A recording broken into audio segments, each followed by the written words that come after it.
The day Tessa Strickland dropped her own grandmother off at a state-funded group home with one garbage bag of clothes in 19-degree weather, she thought she'd gotten away with it. Stay with me on this one, because what happened to Opal Strickland over the next 14 months is one of the most extraordinary stories of betrayal and redemption I've ever come across. And it all started with a $3 shed that nobody in Colter's Gap, Virginia, wanted. Opal Strickland was 82 years old. She'd spent 38 years as a postal clerk in the tiny southwestern Virginia town, population barely 400, sorting every letter, every package, every Christmas card that passed through.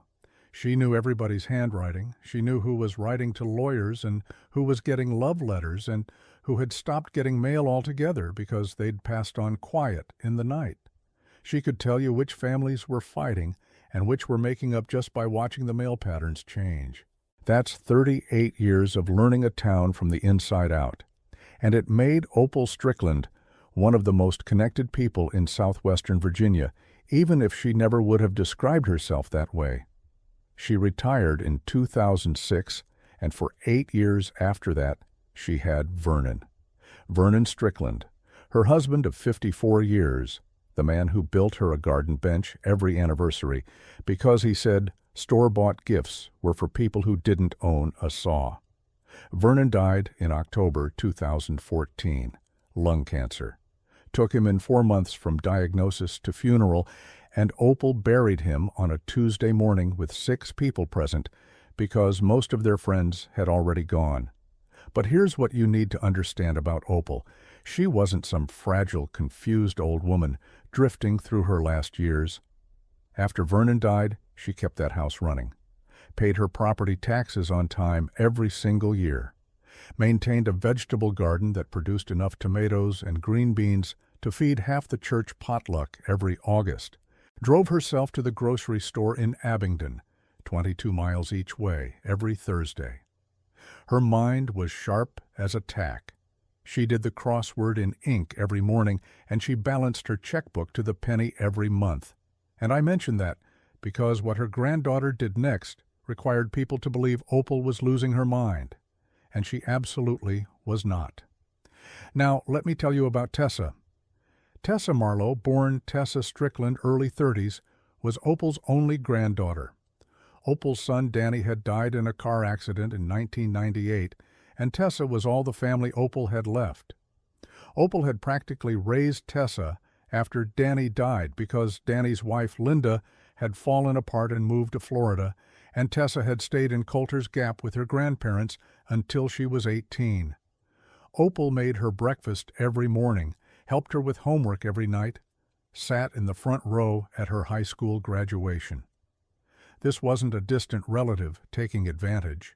This was the girl Opal had raised like her own daughter, turning around and destroying her. Tessa had become a real estate agent in Roanoke, married a man named Bryce Marlowe, mid-30s, an insurance adjuster, and the two of them together had the kind of ambition that doesn't care who it steps on. They needed money, and they knew where to get it. Opal's house wasn't much by Roanoke standards, but in Colter's Gap, it was the nicest property on Maple Lane. 3 bedrooms, quarter-acre, detached garage Vernon had built himself with his own hands back in 1987, and Tessa had been eyeing it for 2 years. In September 2023, Tessa filed for emergency guardianship over Opal in the county court. She claimed her grandmother was showing signs of severe cognitive decline. She claimed Opal had left the stove on 3 times. She claimed Opal had gotten lost driving home from church. She claimed Opal couldn't manage her finances. Every single claim was a lie.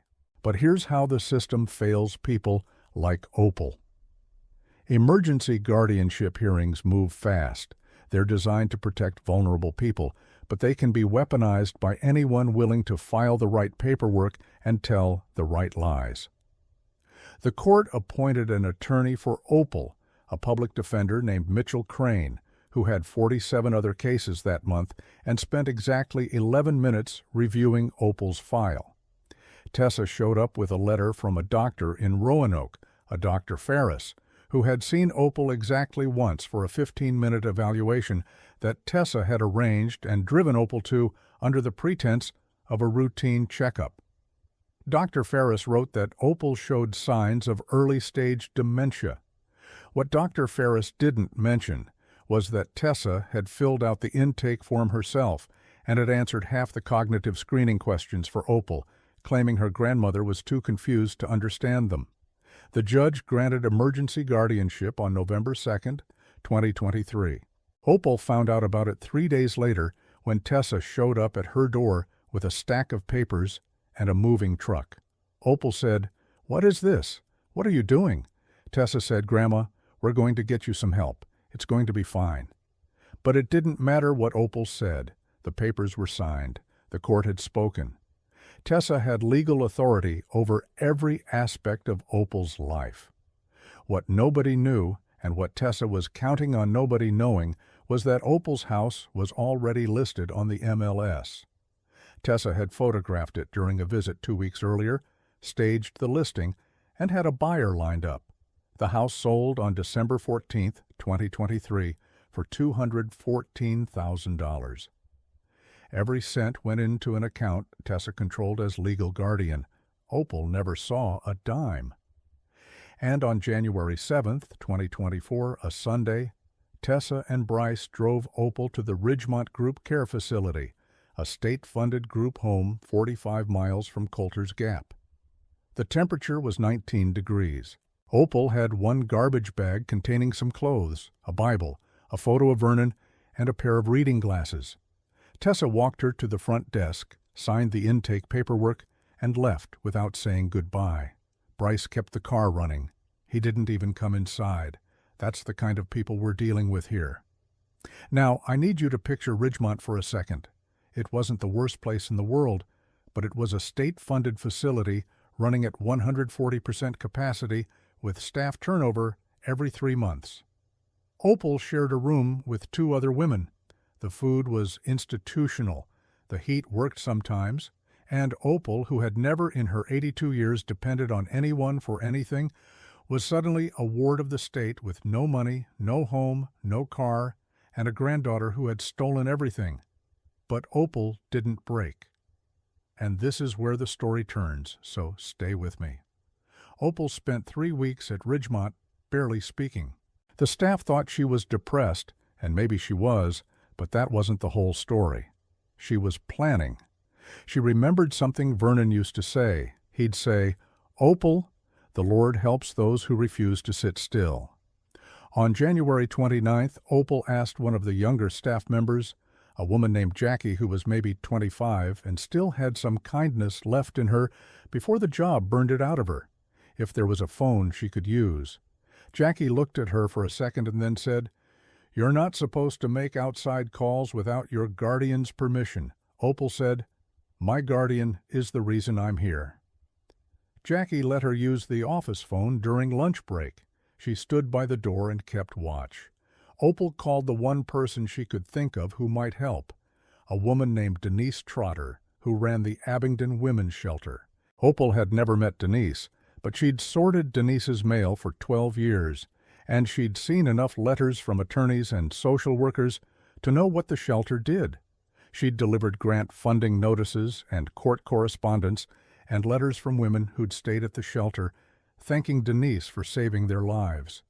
You sort someone's mail long enough, you know who they are. She called and she said, "My name is Opal Strickland. I'm 82 years old. My granddaughter stole my house and I need help." The line was quiet for a few seconds. Then Denise said, "Tell me everything." Denise Trotter had heard a lot of things in her 19 years running that shelter, but something about an 82-year-old postal clerk calling from a group home with that kind of clarity and that kind of steel in her voice made Denise drive out to Ridgemont the very next day. She spent an hour with Opal in the common room while the television blared a game show in the background. She listened. She asked questions. She took notes. And when she left, she sat in her car in the parking lot for 10 minutes because she was that angry. Then she made 2 phone calls, one to a legal aid attorney named Gail Fenton and one to the county social services office. What happened over the next 6 weeks was slow and frustrating, but it worked. Gail Fenton filed a motion to review the guardianship. She subpoenaed Dr. Ferris's records and found that the cognitive evaluation was 15 minutes long and that half the intake form was filled out in Tessa's handwriting, not Opal's. She got statements from 4 people in Colter's Gap, who confirmed Opal had been fully competent and independent right up until the guardianship was filed. Margaret Chen, who owned the general store, said Opal came in every week and never forgot a thing. Pastor David Willard said Opal was the sharpest person on the church board. 2 neighbors, the Halsey sisters, said Opal was the one who reminded them to pay their water bill. The county social worker assigned to the case, a man named Ron Guthrie, visited Opal at Ridgemont and conducted a full cognitive assessment. Opal scored 28 out of 30 on the Montreal Cognitive Assessment, which is normal range. She missed 1 point on the clock drawing test because her hand was shaking from the cold in the room, and 1 point on a word recall task because, as she told Ron, "I'm angry, and it's hard to concentrate on your word list when all I can think about is what my granddaughter did to me." Ron Guthrie noted in his report that Opal Strickland showed no signs of cognitive impairment and appeared to have been placed in care unnecessarily. He used the word unnecessarily. What he meant was fraudulently, but social workers have to be careful with their language. On March 12, 2024, the guardianship was suspended pending review. Opal was free to leave Ridgemont, but she had nowhere to go. The house was sold.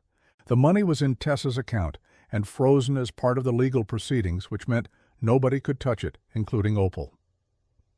She had $47 in a savings account that Tessa hadn't found because it was at a different bank, a little credit union in Abingdon where Opal had kept an emergency fund since 1991. She'd opened it the year after Vernon had knee surgery, and they'd nearly gone broke from the medical bills. She'd told herself she'd always keep a little something set aside where nobody could find it. $47. That's what 38 years of service and 82 years of living had been reduced to. Denise Trotter brought Opal to the shelter. Opal stayed there for 5 weeks. She helped in the kitchen every morning, waking at 5 to start the oatmeal and coffee because she said idle hands made her nervous. She sorted the shelter's mail, because of course she did, and she organized their filing system while she was at it. The other women at the shelter, most of them decades younger than Opal, treated her like a grandmother. One of them, a young woman named Kira, who was 24 and had left an abusive boyfriend, told Opal she reminded her of her own grandma who had died the year before, and Opal held that girl's hand and told her she was going to be just fine. And she started reading the local newspaper every morning, something she hadn't been able to do at Ridgemont. That's how she found the notice. April 16, 2024. The county was holding a tax auction, 19 properties across the region that had gone delinquent on their taxes. Most of them were empty lots, abandoned mobile homes, that kind of thing. But one listing caught Opal's eye. Lot 14, Block 7. A quarter-acre parcel on the south end of Colter's Gap with a collapsed storage shed. Starting bid $3. $3. She circled it with a pen and stared at it for a long time. Now, most people would have skipped right past that listing. A collapsed shed on a quarter acre in a town of 400 people is not exactly a real estate opportunity, but Opal knew that address. She had delivered mail to the old feed store that used to sit on the property next door for years before it was demolished in the late 1980s. She remembered the storage building out back. She remembered walking past it on her route and noticing the wide plank floor through the open door. She knew the area. She knew the land was on a gentle slope with good drainage, and she knew that $3 was exactly $3 less than the nothing she had. And when you have nothing, any chance is better than no chance. The auction was held April 22, 2024, at the county courthouse in Abingdon. 14 people showed up, mostly investors from Roanoke, and a couple of local contractors looking for cheap land. Opal got a ride from Denise. She wore the same clothes she'd been wearing for 3 months because she still only had what fit in that garbage bag. A gray cardigan that was starting to pill at the elbows, a pair of brown slacks she'd washed by hand in the shelter bathroom so many times the color was fading, and the reading glasses she'd had since 2019. When Lot 14 came up, the auctioneer, a heavy-set man named Carl, who'd been running county auctions for 15 years, described it as a quarter-acre parcel with a dilapidated storage structure, no utilities, no road frontage worth mentioning, significant structural deficiencies. He said the starting bid was $3, and he said it the way you might say, the sky is blue, like it was barely worth mentioning. Nobody raised a paddle. 5 seconds went by. 10. Opal raised hers. $3, the auctioneer said, almost like a question. He looked around the room. Going once, going twice. Sold to the woman in the back for $3. Someone in the second row laughed, actually laughed out loud. A man in a trucker cap turned around and looked at Opal like she'd just bought a bag of rocks. His buddy elbowed him and said something that made them both snicker, and Opal looked right back at them and said nothing, because Opal Strickland had spent 38 years sorting other people's mail, and she knew that the things that look like nothing are sometimes the things that matter most. Because what nobody knew, and what Opal certainly didn't know yet, was that under the floor of that collapsed shed was a sealed concrete vault that hadn't been opened since 1971, and what was inside it was about to change everything. Let me tell you about the shed. It was built in the 1930s as a feed storage building for Hadley's Farm Supply, which used to be the main agricultural store in Colter's Gap. The building was simple. Wooden frame, tin roof, about 20 feet by 16 feet, set about 40 yards behind where the main store had stood. Hadley's was one of those places that anchored a small town. Farmers came from 20 miles around to buy seed and feed and fencing supplies, and the storage building is where the overflow inventory went, the extra bags of horse feed and chicken scratch and fertilizer that didn't fit in the main building. Hadley's closed in 1983, 2 years after old Harry Hadley had a stroke.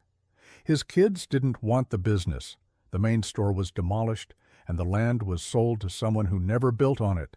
But the storage shed survived because it was on a separate parcel with separate tax records, and nobody bothered with it. It changed hands twice at tax auctions after that, both times bought by people who planned to do something with the land and never did. By the time Opal bought it, the tin roof was half gone, the frame was tilting about 15 degrees to the east, and the whole thing looked like it was one good windstorm away from being a pile of lumber. Weeds had grown up around the foundation. A tree was growing through a hole in the roof on the west side, but the floor was interesting. Wide plank oak, the kind they used in commercial buildings in that era. Thick stuff, 2 inches at least, laid over a crawl space. Most of the planks were weathered but intact, which told Opal that the building had been tighter than it looked for most of its life. The roof damage was recent, maybe the last 10 years. Opal moved onto the property on May 1st, 2024.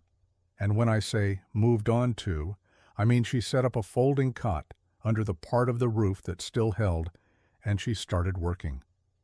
Denise had connected her with a local church, Mount Carmel Baptist, and the congregation had taken up a collection and donated some basic supplies, a camp stove, a sleeping bag rated to 30 degrees, some canned food, mostly beans and soup, a lantern, a 5-gallon water jug. Pastor Willard drove the supplies out himself and helped Opal set up. He asked if she was sure about this. Opal said, "David, I've been sure about 3 things in my life: marrying Vernon, working the mail, and buying this shed, I'm sure." Opal was 82 years old, sleeping on a cot in a leaning shed, cooking beans on a camp stove, and she told Denise on the phone that evening, "This is the first time since January that I've slept somewhere that belongs to me." Now, the first person in Colter's Gap to take an interest in what Opal was doing was Lyle Dobbins. Lyle was in his mid-70s, a retired hardware store owner who'd run Dobbins Hardware on Main Street for 34 years before closing up in 2019 because the big box stores had finally killed his business. Lyle knew everybody and everything in Colter's Gap going back to the 1950s, and when he heard from Margaret Chen at the general store that some old woman had bought the Hadley shed for $3 and was living in it, he drove out to see what was going on. He pulled up in his 2004 Ford pickup, got out, and stood there for a minute looking at the building.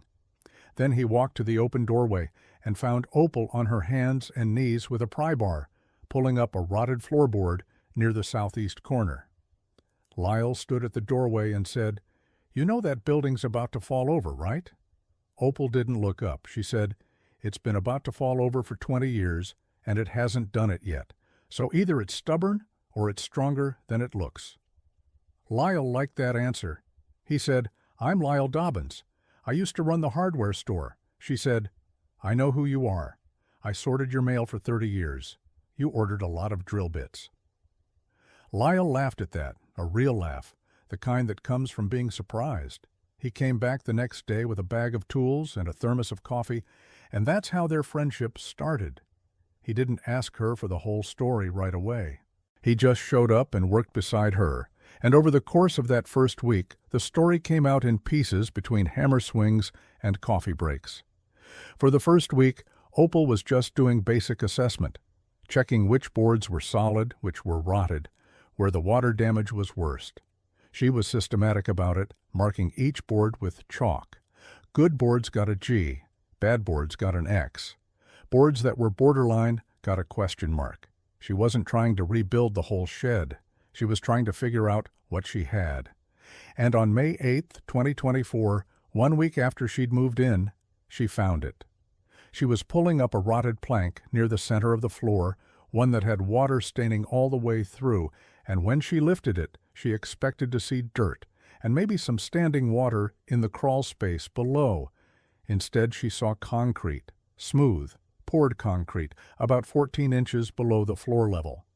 That wasn't right. Storage sheds from the 1930s didn't have concrete under them. They sat on piers or on bare ground. She pulled up the next plank, more concrete. She pulled up a third.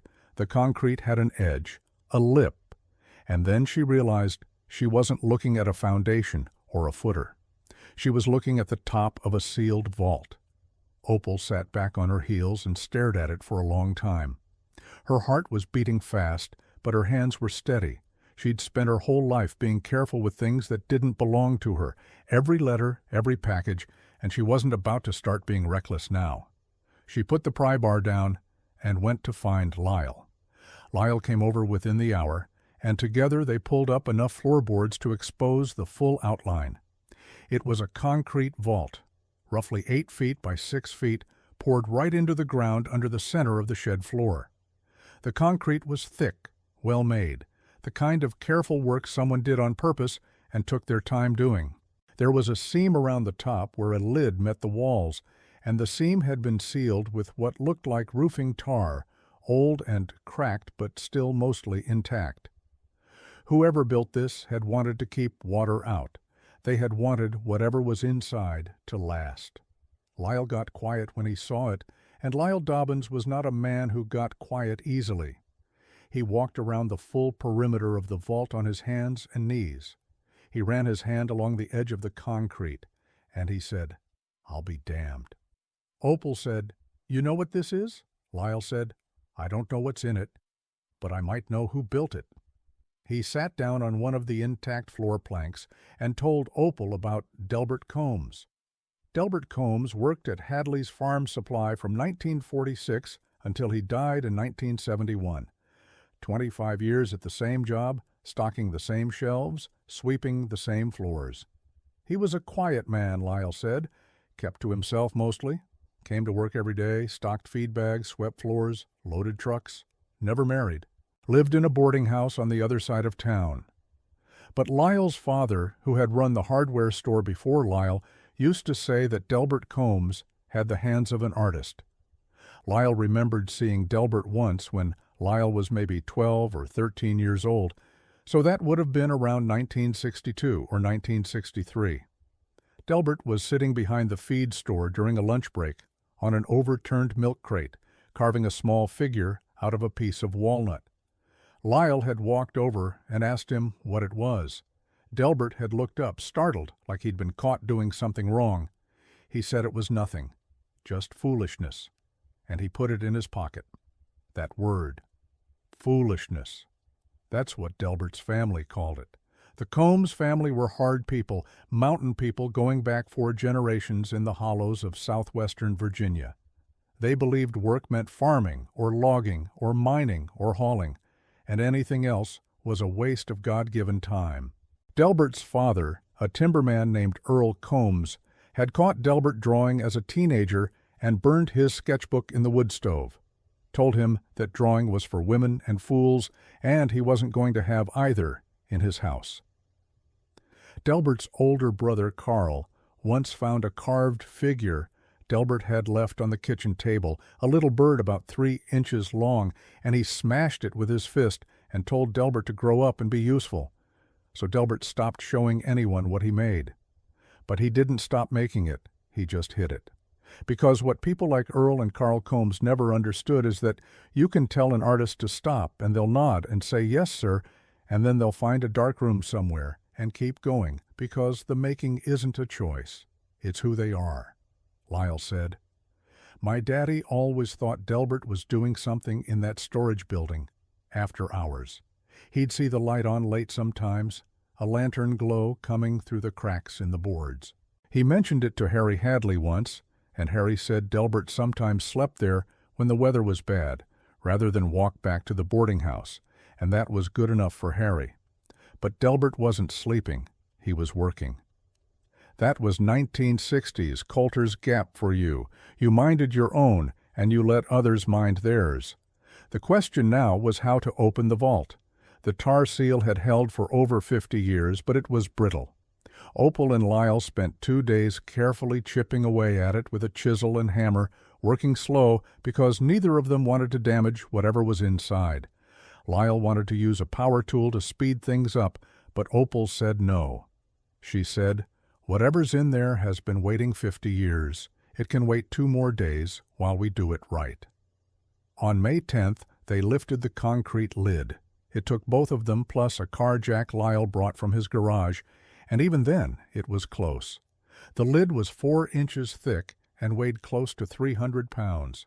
They slid it sideways inch by inch, Lyle working the jack, while Opal guided the lid with her hands until there was enough of an opening to see inside.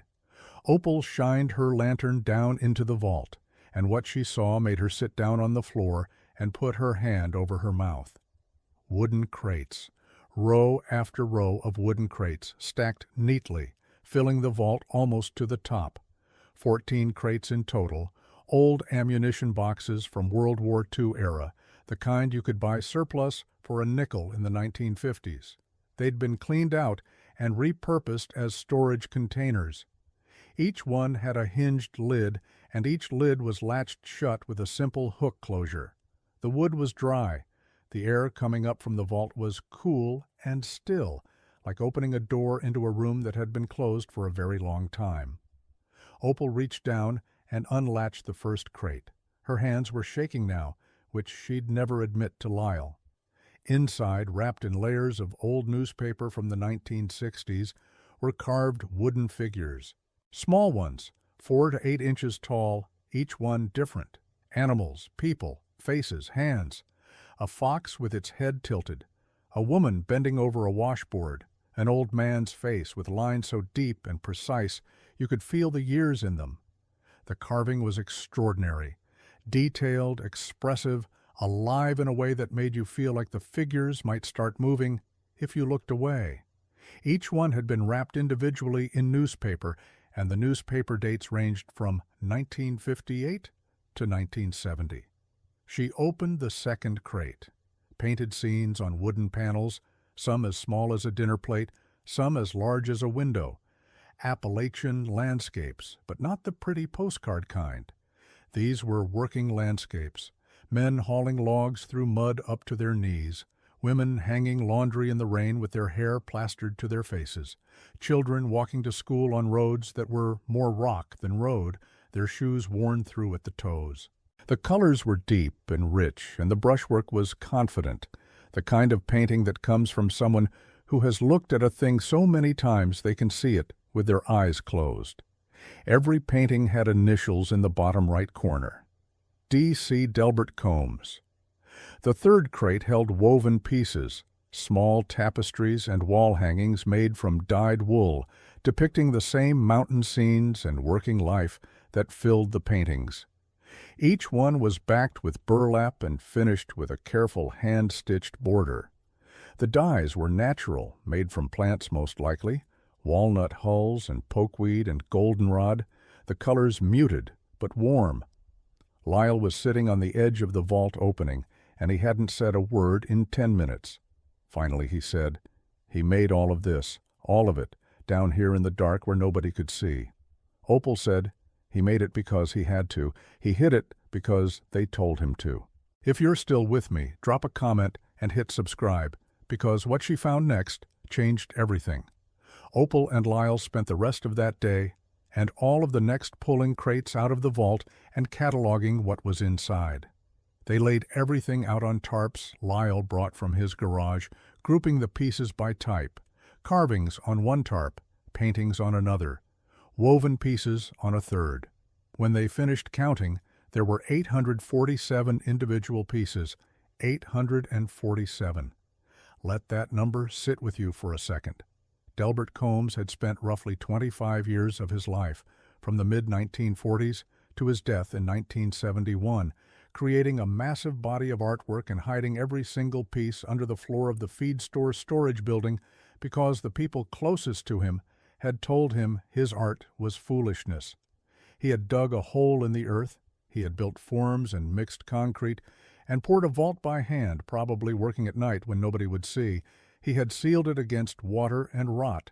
He had packed each piece carefully in newspaper and latched each crate shut. And then he had put the floorboards back down and gone upstairs to stack feed bags, and nobody ever knew. Delbert Combs died of a heart attack on March 3, 1971, at the age of 58. He was found in the storage building by the store owner, Harry Hadley, at 7 in the morning when Delbert didn't come out to open the front gate. The death certificate said he was holding a paintbrush. There was a half-finished painting on a makeshift easel beside him, a scene of a woman walking through snow. It was the only piece of Delbert's art anyone ever saw during his lifetime, and Harry Hadley didn't know what to do with it, so he threw it away. Nobody thought to look under the floor. Nobody had any reason to. The store closed 12 years later, and the building became just another abandoned structure in a small town full of them. And Delbert's vault sat in the dark for 53 years, until an 82-year-old woman with $47 to her name bought the whole lot for $3 and started pulling up rotted boards. Now, Opal knew she needed help. She knew what she was looking at was important, but she didn't know how important, and she didn't know what to do about it. She couldn't exactly walk into a bank with a carved wooden fox and ask for a line of credit. Lyle suggested she talk to Constance Freed. Constance was in her late 60s, a retired art teacher who had taught at the regional high school for 28 years before retiring in 2020. She lived about 6 miles outside Colter's Gap in a house full of books and pottery and her own paintings, which she would tell you were competent but not inspired because Constance Freed was honest to a fault. She was known for 2 things. She had an encyclopedic knowledge of Appalachian art history, and she did not suffer fools. When Lyle called her and told her what they'd found, she said, "Lyle, if you're pulling my leg, I will never speak to you again." He said, "Constance, I'm standing in front of 847 pieces of art that have been underground since Nixon was president. Get in your car." Constance came to the shed on May 14th. She brought white cotton gloves, a magnifying glass, a tape measure, and a notebook. She spent 4 hours going through the crates, handling each piece carefully, examining the carved figures under her magnifying glass, holding the painted panels up to the light, streaming through the holes in the roof. She measured pieces. She noted the wood types: walnut, cherry, poplar, white oak. She studied the paint, which appeared to be a mix of commercial house paint and hand-mixed pigments. She didn't say much while she worked, but Opal noticed her hands were shaking by the third crate. When she was done, Constance sat down on an overturned bucket and took off her glasses and cleaned them and put them back on, and looked at Opal and said, "Do you have any idea what you've found?" Opal said, "I know it's art." Constance said, "This isn't just art. This is one of the most significant collections of undiscovered Appalachian folk art I've ever seen or heard of in 35 years of studying the field. The carving technique is completely self-taught, but it's masterful. The paintings are extraordinary. This man had no formal training, and he was producing work at a level that trained artists spend decades trying to reach. The woven pieces show a textile knowledge that he must have learned from watching his mother or grandmother. And there are 847 pieces. That's a life's work. That's a complete artistic archive from a period of Appalachian history that's barely documented. This is museum-quality material. She told Opal she needed to contact someone who could properly appraise the collection and potentially help bring it to market, and she knew exactly who. Ansel Buckner, early 50s, owned a gallery in Abingdon that specialized in Appalachian folk art. Ansel had spent 22 years building a reputation as one of the foremost dealers and authenticators of regional folk art in the Southeast. He'd handled collections for museums, private collectors, and university archives. He'd authenticated pieces that sold for 6 figures. If anyone could tell Opal what the Combs collection was worth, it was Ansel. Constance called him that evening. She told him what she'd seen, and she told him to clear his schedule. Ansel drove out the next morning. He brought a colleague, a conservator named Wendy Park, who specialized in preserving works on wood and paper. They spent 2 full days at the shed. Ansel photographed every single piece with a professional camera and cataloging system. Wendy assessed the condition of each work, checking for insect damage, mold, warping, paint degradation. She noted that the vault's sealed environment had preserved them remarkably well. The constant underground temperature, the tar seal keeping moisture out, the newspaper wrapping protecting surfaces from rubbing against each other. Some of the newspaper wrappings were from 1964, and the pieces inside looked like they'd been packed yesterday. Delbert Combs might not have had formal art training, but he had understood preservation.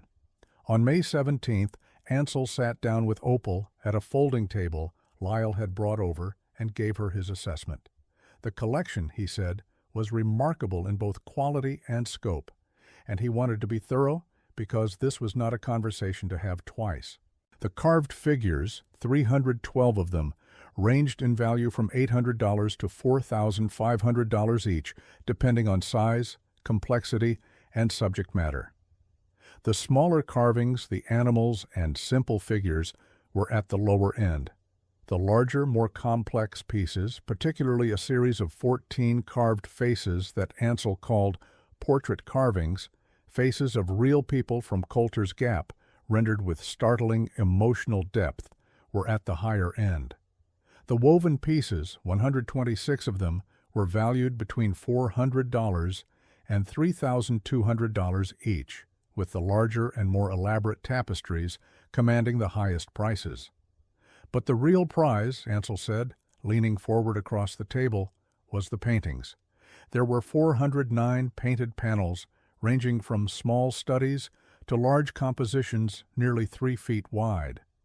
The smaller studies were worth $2,000 to $8,000 each. The medium-sized scenes were $8,000 to $15,000. And the large compositions, there were 23 of them, were worth between $12,000 and $45,000 each. These larger pieces, Ansel explained, documented daily Appalachian working life in the mid-20th century with an authenticity and emotional power that academic painters of the same era never achieved because they were outsiders looking in. Delbert was painting his own life. That's what made them extraordinary. Ansel paused and took off his glasses and cleaned them, which Opal would later learn was something he did when he was trying to figure out how to say something important. He said, "Mrs. Strickland, my conservative estimate for the total collection is between $340,000 and $520,000. The shed was silent except for a bird outside and the wind moving through the holes in the roof.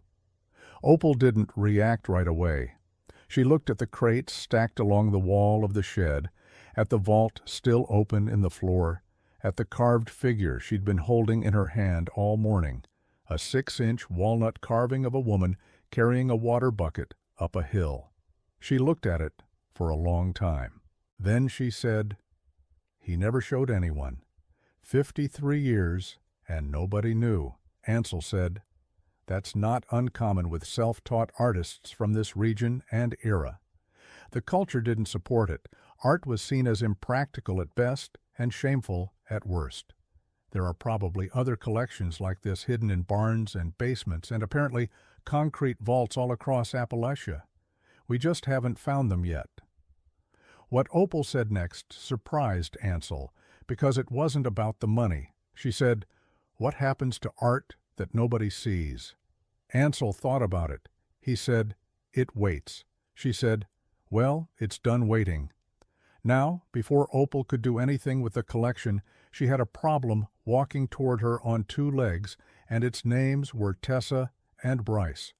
Word gets around fast in a small town, and the story of what was found under the Hadley shed spread like wildfire. Within 2 weeks of the vault being opened, the story had gone from Colter's Gap to Abingdon to Roanoke and beyond. Local newspaper picked it up first, a front-page story in the Southwest Virginia Herald with the headline, "Woman, 82, finds art vault under $3 shed." Then a Roanoke TV station did a segment. Then it hit social media, and the numbers started climbing. And on June 4th, 2024, because of course they did, Tessa and Bryce Marlowe filed a motion in county court claiming that as Opal's legal guardians, they had authority over her assets, including the Combs collection. Now remember, the guardianship had been suspended in March. Suspended, not terminated. There's a legal difference, and Tessa's attorney, a man named Philip Voss out of Roanoke, who charged $350 an hour, was sharp enough to exploit it. Voss argued that the suspension was temporary and that the guardianship should be reinstated given that Opal was clearly not capable of managing assets of this magnitude. He actually said that in court documents. He wrote that a woman of advanced age living in a structurally unsound building without utilities demonstrates the very cognitive deficiencies that necessitated guardianship in the first place. An 82-year-old woman who had found, identified, and cataloged an art collection while living on a cot in a condemned shed was not capable of managing it. Meanwhile, Tessa, who had sold her grandmother's house for $214,000 and kept every penny, was supposedly the responsible party. The audacity of it still gets me. Opal's attorney, Gail Fenton, the legal aid lawyer Denise had connected her with, was ready. She had been preparing for this since March because Gail was smart enough to know that when there was money involved, Tessa would come back. She filed a counter motion not just to terminate the guardianship permanently, but to open a full criminal investigation into how it had been obtained in the first place. She submitted the cognitive assessment Ron Guthrie had conducted, showing Opal scored 28 out of 30. She submitted a statement from Dr. Angela Webb, a geriatric specialist in Abingdon with 19 years of practice, who had conducted a full 3-hour evaluation of Opal and concluded she showed absolutely no signs of dementia or cognitive impairment. Dr. Webb wrote that Opal Strickland is among the most cognitively sharp individuals of any age I have evaluated in my career. She submitted the intake form from Dr. Ferris's office, showing that Tessa had filled out half the form herself. And she submitted the MLS listing records showing that Tessa had listed Opal's house for sale before the guardianship was even granted, proving premeditation. The hearing was on June 22, 2024. Judge Patricia Boone presided. It lasted 4 hours. Tessa testified that she had been concerned about her grandmother's well-being. She wore a nice suit and spoke in a soft voice and tried to look like a caring granddaughter. Under cross-examination, Gail asked her why, if she was so concerned, she had dropped her grandmother off at a group home in 19-degree weather with one bag of clothes and not visited once in the 3 months Opal was there. Not once. Not a phone call. Not a card. Not a single inquiry to the staff about how Opal was doing. Tessa didn't have an answer for that. She looked at her attorney, and he looked at the table. Bryce testified that the house sale had been conducted properly under guardianship authority. He was smooth about it, using the calm, measured voice of a man who adjusts insurance claims for a living and knows how to sound reasonable while saying unreasonable things.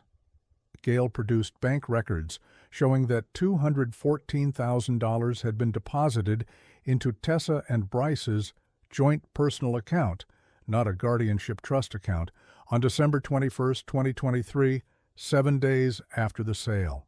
By law, guardianship funds must be held in a separate fiduciary account. They had treated the money as their own from day one.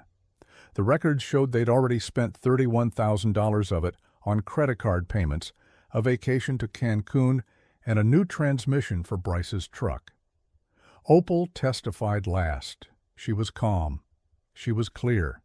She sat up straight in the witness chair, and she spoke in the same voice she'd used for 38 years at the post office window, clear and direct and patient, the voice of a woman who had spent her life serving other people and expected nothing more than basic decency in return.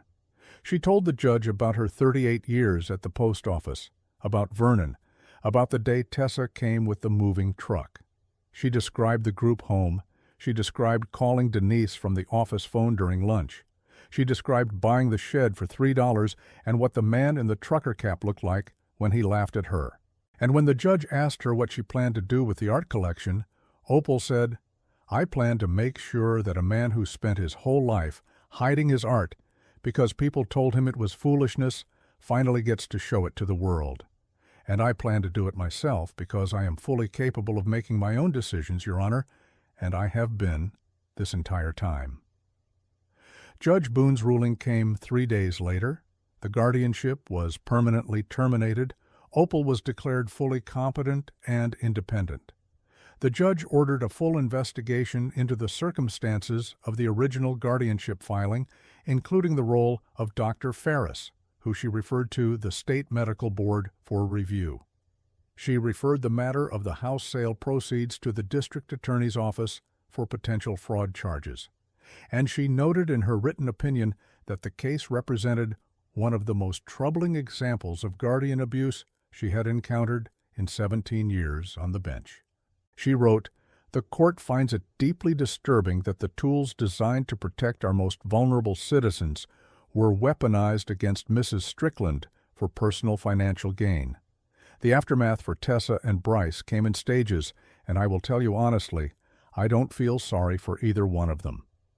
The Virginia Real Estate Board opened an investigation into Tessa's conduct. On September 3, 2024, Tessa's real estate license was revoked. The board found that she had used her professional knowledge of real estate transactions to facilitate the improper sale of a protected person's property. Her career was over. Bryce was charged with fraud and conspiracy to commit fraud by the district attorney's office on October 11, 2024. As an insurance adjuster, he had used his knowledge of financial instruments and accounts to help structure the theft of the house sale proceeds. The charges carried up to 5 years each. As of the time I'm telling you this story, those criminal proceedings are still pending, but the civil case was settled in November 2024. Tessa and Bryce agreed to return the full $214,000 from the house sale, plus $38,000 in legal fees and damages. They had to sell their house in Roanoke to do it. The money went into a trust in Opal's name, managed by a court-appointed trustee, until Opal chose to take direct control, which she did in January 2025. Now let's get back to the art, because that's really where this story lives. Ansel Buckner had been in the Appalachian folk art world for over 2 decades, and he told Opal that the Combs collection was unlike anything he'd ever encountered. Not just because of the quality, though the quality was remarkable. Not just because of the quantity, though 847 pieces from a single artist was staggering. It was because of what it represented. Here was a man who had created art every day for 25 years and never shown a single piece to another human being. Every stroke, every carving, every woven thread was made purely for the sake of making it. There was no audience. There was no market. There was no validation. There was just a man in a storage building after hours, doing the thing his hands were made to do and hiding it in a vault because the world he lived in had no room for it. Ansel proposed a plan. He would host a curated exhibition at his gallery in Abingdon featuring 60 pieces from the collection. The exhibition would serve 2 purposes. First, it would establish the Combs collection in the art world, get it documented, reviewed, written about. Second, it would give Opal the opportunity to sell some pieces at fair market value through a reputable gallery, with Ansel taking his standard 30% commission. Opal agreed, but she had conditions. She wanted a portion of the collection to stay in Colter's Gap permanently. She wanted it to be accessible to regular people, not locked away in private collections where only rich folks could see it. And she wanted Delbert's name on everything, not the Strickland collection, the Delbert Combs collection, because it was his work and his name, and she wasn't going to let it be about anybody else. Ansel said, "Mrs. Strickland, most people in your position would want their name front and center." Opal said, "Most people in my position didn't spend 53 years underground. He did. It's his name." The exhibition opened on August 3, 2024, at the Buckner Gallery in Abingdon. Ansel had spent 6 weeks preparing. He'd brought in Wendy Park to properly conserve and frame the pieces for display. He'd written a catalog that included everything known about Delbert Combs, which wasn't much, but Lyle Dobbins had provided what he could remember, and Constance Freed had done research at the County Historical Society and found a few mentions of the Combs family in census records and church logs. There was a single photograph of Delbert, a group photo from a church picnic in 1965, where he stood at the edge of the frame, slightly blurred, like even the camera couldn't quite get hold of him. The opening night drew 140 people, which was the largest attendance for any opening in the gallery's history. The Roanoke Times sent a reviewer who wrote that the Combs collection was an astonishing time capsule of Appalachian life. The Bristol Herald-Courier did a full feature. A professor of American folk art from Virginia Tech drove down and spent 3 hours studying the carved figures and told Ansel he wanted to write an academic paper about them. A woman from Colter's Gap, 78 years old, stood in front of one of the larger paintings, a scene of women washing clothes in a creek, and started crying because she said, "That's my mother. That's the creek behind our house. That's exactly how it looked." Sales started the next week. The carved figures sold first, mostly to private collectors in the $800 to $3,000 range. Then the woven pieces began moving. The paintings took longer because of the higher price points, but by September, 2 of the large compositions had sold for $34,000 and $41,000 respectively to a collector in Asheville, North Carolina, who specialized in Appalachian art. Over the next 6 months, Ansel sold 200 pieces from the collection for a combined total of $187,000 after his commission. That's $187,000 to Opal. Let me say that again, because numbers like that deserve to be said twice. An 82-year-old woman who had been dropped off at a group home with a garbage bag of clothes, who had $47 to her name, who bought a condemned shed for $3 that everybody laughed at, now had $187,000 from the art she found under the floor, plus the $214,000 recovered from the house sale, plus the shed and the quarter-acre lot which she still owned. But Opal didn't just take the money and walk away. That's not who she is. Remember what she said to the judge. She wanted Delbert's art to be seen. She wanted it to be accessible. And she had a plan. The Colter's Gap Community Center was a tired little building on the east end of Main Street. Cinder block, flat roof, built in 1974 with a federal grant that had been the talk of the town for about 6 months before everyone forgot about it. It had a meeting room, a small kitchen, and a basement that was used for storage. The fluorescent lights buzzed and the linoleum was peeling, and the town council had been talking about renovating it for years, but the money was never there. In a town of 400 people with a tax base, you could fit in a shoebox. $45,000 might as well be $1 million. Opal went to the council with a proposal in September 2024. She would donate 400 pieces from the Combs collection to the town, permanently, to be housed in a dedicated exhibition space at the community center. In exchange, the town would renovate the building to include proper gallery space with climate control and lighting suitable for preserving the artwork. The renovation would cost an estimated $45,000. Opal offered to pay $20,000 of it from her own funds. The town council, 5 people who met every other Tuesday in that same community center, approved the proposal unanimously. A local contractor named Hank Pearsall did the renovation work at cost, which saved the town about $12,000. Constance Freed volunteered to design the exhibition layout, and she spent 3 weeks with graph paper and a tape measure planning where every piece would go.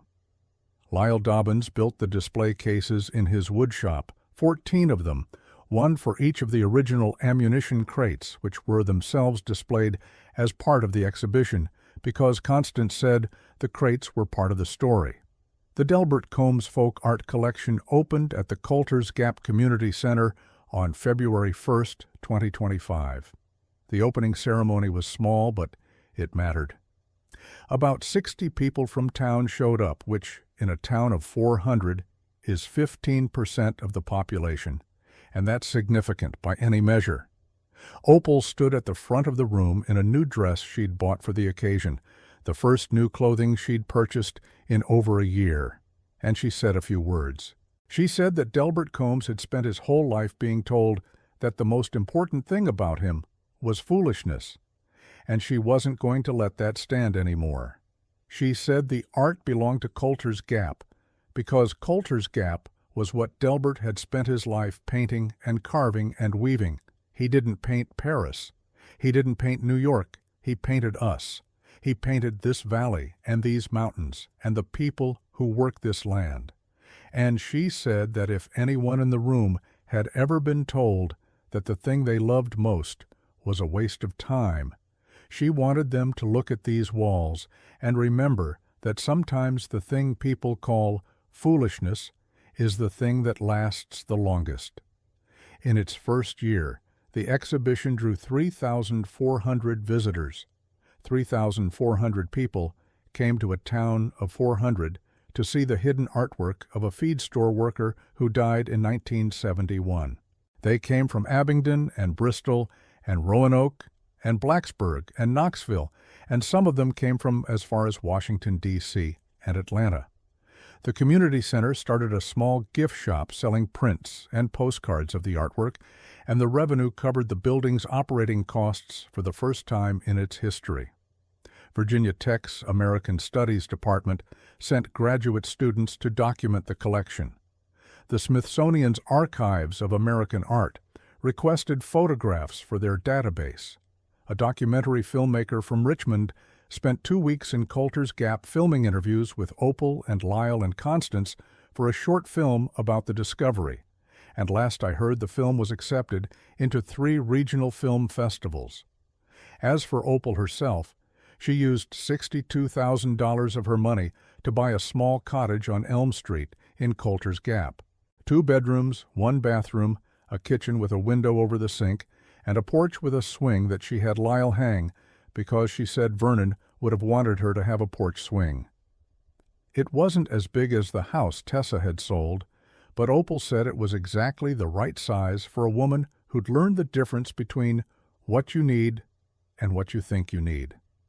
She kept 247 pieces from the Combs collection for herself. They're displayed throughout the cottage, on every wall, on every shelf, on the windowsills and the mantelpiece and the kitchen counter. She told Constance that living with Delbert's art was like having a conversation with someone she never got to meet, but understood completely. Opal volunteers at the community center 3 days a week, Tuesday, Thursday, and Saturday. She sits in the exhibition room and talks to visitors about Delbert and about the discovery and about the shed and about what it means to find something extraordinary in a place everyone else overlooked. People drive hours to hear her tell the story. She tells it better than I can, honestly. She has a way of leaning forward in her chair and dropping her voice just a little when she gets to the part about opening the vault, and you find yourself leaning forward too, like you're right there with her on that plank floor in May. Lyle comes by most afternoons. He brings coffee from the diner and a piece of pie if they have coconut cream, which is Opal's favorite. He sits with Opal, and they argue about whether Delbert's carvings or his paintings were better. Lyle says the carvings because they came from his hands. Opal says the paintings because they came from his heart. They've been having this same argument for 8 months now, and neither one has won, and I think they both like it that way. Constance is working on a book about the collection. She's been interviewing elderly residents of Colter's Gap who remember Delbert or remember the feed store, piecing together a biography of a man who spent his entire life making sure nobody knew who he really was. She's found a few more details. Delbert's mother, a woman named Alma, was known for her quilting. Constance thinks that's where Delbert learned the weaving techniques that show up in the textile pieces. And she found a second photograph, a school photo from 1929, showing a boy of about 16 with dark hair and serious eyes. That's the only image of Delbert Combs as a young person. Ansel continues to sell pieces from the collection on Opal's behalf when she's ready to let them go. He says the market for Delbert Combs's work has only grown since the discovery, and that the large painted compositions are now being sought by serious collectors and institutions. The most recent sale in January 2025 was a 3-foot painted panel depicting men working a timber operation in the Blue Ridge, rain coming down in sheets, the men's faces set and determined. It sold for $45,000 to a museum in Knoxville. And here's the thing that gets me about this story. Here's the part that I keep coming back to when I lie awake at night thinking about it. Tessa and Bryce thought they were smart. They thought they had figured out how to take everything from an 82-year-old woman and get away with it. And for a few months, they did. They had the house money in their account. They had the guardianship papers. They had Opal locked in a group home 45 miles from everyone she knew. They thought it was done. They went to Cancun. But they forgot something. They forgot that Opal Strickland had spent 38 years handling every piece of mail that came through Colter's Gap. She knew how systems worked. She knew how to find people. She knew that a phone call to the right person at the right time could change everything.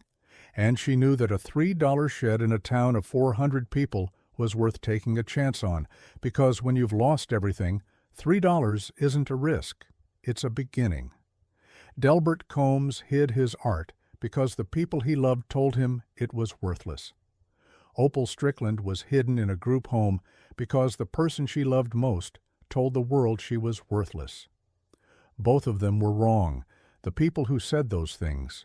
They were wrong about Delbert, and they were wrong about Opal, and the proof is in a community center on Main Street in Colter's Gap, Virginia, where 400 pieces of folk art line the walls, and 3,400 people a year come to see them, and an 82-year-old woman sits in a folding chair 3 days a week and tells the story of a man she never met, and a vault she found under a $3 floor. Thank you for walking through Colter's Gap with Opal today. Share this story with someone who needs to remember that the things the world calls foolishness sometimes turn out to be the things worth finding. Some flowers only bloom after the storm. We'll see you at the next bloom.